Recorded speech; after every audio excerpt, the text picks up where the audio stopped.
fat controller works his engines hard. But they are very proud when he calls them really useful. I'm going to the scrapyard today, Edward called to Thomas. What? Already? You're not that old, replied Thomas cheekily. Thomas was only teasing.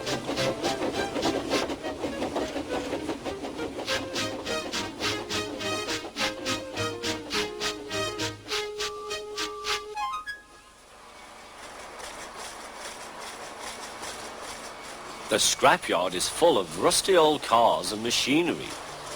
They are broken into pieces, loaded into trucks, and Edward pulls them to the steelworks where they are melted down and used again. Today there was a surprise waiting for Edward in the yard. It was a traction engine. "Hello," said Edward. "You're not broken and rusty. What are you doing here?" "I'm Trevor. They're going to break me up next week." "What a shame," said Edward. "My driver says I only need some paint, polish and oil to be as good as new. But my master says I'm old-fashioned." Edward snorted. "People say I'm old-fashioned, but I don't care. The fat controller says I'm a useful engine." "What work did you do?" "My master would send us from farm to farm. We threshed corn, hauled logs and did lots of other work.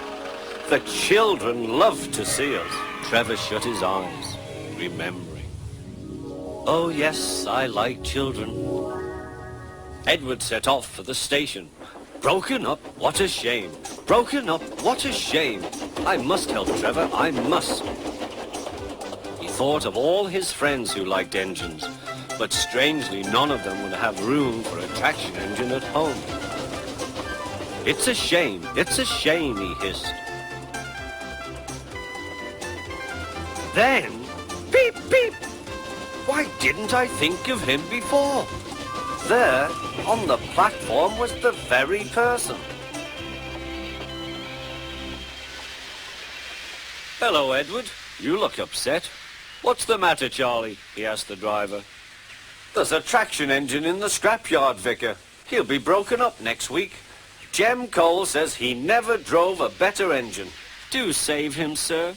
He saws wood and gives children rides." "We'll see," replied the vicar. Jem Cole came on Saturday. "The Reverend's coming to see you, Trevor. Maybe he'll buy you." "Do you think he will?" asked Trevor hopefully. "He will when I've lit your fire and cleaned you up." The vicar and his two boys arrived that evening. Trevor hadn't felt so happy for months. He chuffered about the yard. "Show your paces, Trevor," said the vicar.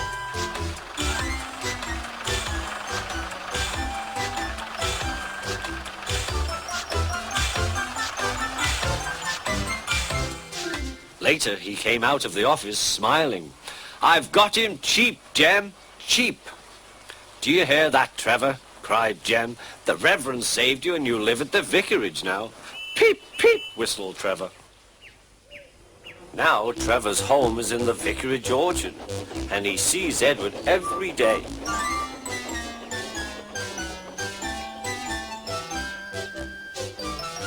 His paint is spotless and his brass shines like gold. Trevor likes his work, but his happiest day is the church fete.